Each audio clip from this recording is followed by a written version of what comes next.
The 2023 NHL Draft is in the books. Let's talk about how the New York Rangers did.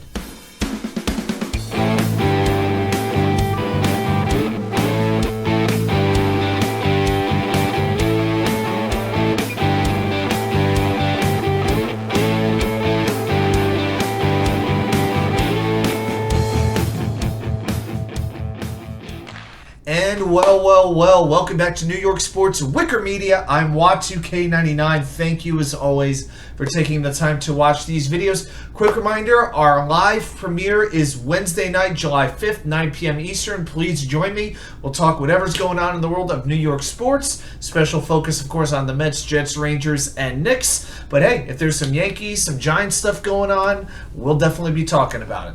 All right, so the NHL Draft is now over. The New York Rangers finished with 5 picks, and we're going to talk about each one of those players, but there's one pick in the later rounds who I'm a little bit extra intrigued by, and we're going to talk about that one as well. So, with their first pick, number 23 overall in the first round, the New York Rangers select winger Gabe Perreault. Now, this was a player who is expected to go in the top 10, at worst, the top 15, okay? He's 18 years old, and he broke Austin Matthews' U.S. National Team Developmental Team's record for the all-time single-season scoring record. He scored 132 points in 63 games, 53 goals, 79 assists. Now, the two players who were on his line, Will Smith and Ryan Leonard, they were drafted at number 4 by San Jose and number 8 by Washington, respectively. So all these guys were expected to go in the top 15, but Perreault just kept falling, and the Rangers were all too glad to snatch him up at number 23. So who is Gabe Perreault? Well, probably his best attribute is his hands. He's got very, very quick hands, excellent stick handler. But people really seem to like his hockey IQ. Perreault describes himself as a, quote, competitive and creative offensive winger who likes to create chances for himself and his teammates. So he likes to, he can read the ice very well. Very crafty, very, very good passer. From The Athletic, Scott Wheeler wrote, quote, "There might not be a player in this draft class who thinks the game offensively at his level." So Perreault may not be the most naturally gifted offensive player, save that for Connor Bedard, but he's a very cerebral player who has very good hands and a very, very good shot. So speaking of that shot, it's a left-handed shot. He has been playing on the left side in particular, but most scouts think he can switch over to the right side if needed. Now, right now, the Rangers have a lot more firepower on the left side than they do on the right. Chris Kreider, Artemi Panarin, Alexei Lafreniere, but it's going to take Perreault a couple of years to develop. He's on his way to Boston College, along with Smith and Leonard, where they will continue to play together. So, who knows how the Rangers roster is going to look in 3 to 4 years. Now, one of the things you got to think about with Perreault is his size. He's 5'11", but only 163 pounds. Now, he's got a good hockey pedigree. Yannick Perreault is his father, who played 859 NHL games over 13 seasons. So here's what I really think about Perreault. I like that hockey pedigree, but I think the Rangers really went with the high ceiling player. They didn't go for a position of need like maybe a right side defenseman or a center or a true and tried right wing. They went with the best player on the board, and I really like that. This is a player with his mind and with his hands, he can elevate the power play very substantially, which I really like. And I really think if he develops well at Boston College, he can be a very, very useful player to the Rangers down the road. Now, with their second pick overall, this came in the 3rd round, the Rangers traded from 91 up one spot to number 90. They actually traded with Pittsburgh, ironically, giving away a 2024 7th-round pick as well. They moved up one spot and drafted a defenseman, Drew Fortescue. So Fortescue is a 6'2" defenseman, also in the U.S. National Team Development Program. And like Gabe Perreault, Fortescue has committed to playing hockey at Boston College next season. So if you're a Rangers fan, if Boston College is on TV, you might want to tune into the game. So Fortescue is a local kid from Pearl River, New York on Rockland County. He's got a left-handed shot, but he's more a defensive-minded defenseman, a little bit like Ryan Lindgren. Went to high school at Don Bosco Prep in New Jersey before joining the U.S. NTDP in 2021. And in 62 games last season, he scored 26 points. So his real strengths are skating, making wise decisions with or without the puck. He needs to work on his shot, and hopefully at Boston College he'll have a chance to do that. But here's another thing I really like about Fortescue. danmuse, who is now an assistant on Peter Laviolette's staff, coached Fortescue as well as Perot with the U.S. program. So Muse is very familiar, and I wouldn't be surprised if he had some input on that draft pick. So I would say probably worst case, he could be a steady back-end contributor who's got enough athleticism to potentially move up the ladder. And here's the other thing with the Rangers. With going into this year's draft, with their last 23 picks, only 3 of them were defensemen. So the Rangers, while they have a lot of defensemen, they need to redevelop that pipeline, need to refuel that.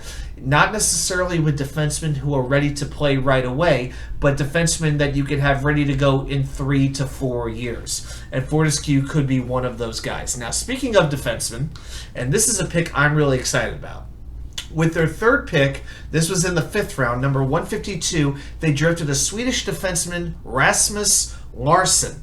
Now, I'm pretty intrigued about Larson. So, last year, he scored 34 points in 50 games, 16 goals, 18 assists, and was a plus 23 in those 50 games. Plus, he had 3 more goals in 6 playoff games. So, essentially, as a defenseman, he's averaging 1 goal for every 3 games. That's pretty dang impressive. So that would be, about 27 goals per season in the NHL. Not that that's going to happen, but you can see the potential there. He has a very good, fast, accurate shot, very, very intriguing, and he's got size. He's only 19 years old, but he's 6'3", 200 pounds, so he's got some tools to build on. Now, he's got to work on his defensive awareness a little bit, but that's pretty typical because you know what? He's grown up playing in Europe with that wider rink as opposed to what he's going to see in North America, and he's going to see that next season. He's going to be playing hockey at Northern Michigan University.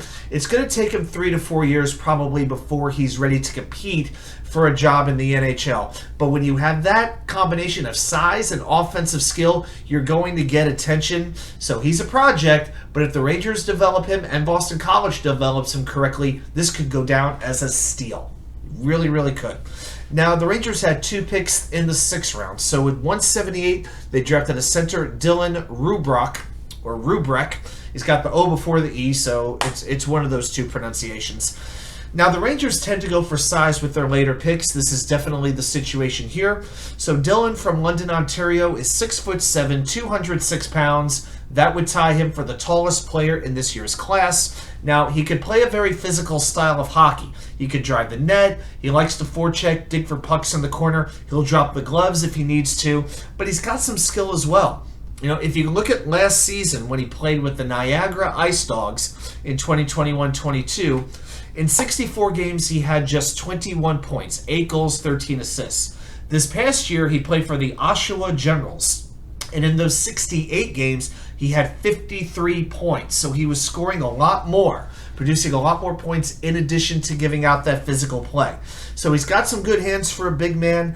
Probably the biggest concern with him right now, and that's typical for somebody who's 6'7", is his skating and his mobility. And that's the real reason he slid as far as he did into the 6th round. And then finally, 5 picks later at 183, the Rangers drafted a left wing, Ty Hendricks, 6'4", 205 pounds. Pretty hard hitter, and he's got some decent speed as well.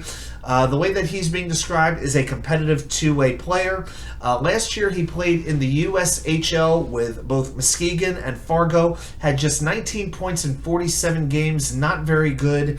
But the year before, with the Anaheim Junior Ducks, I didn't even know that was a team, but there is an Anaheim Junior Ducks, he had 123 points in 60 games.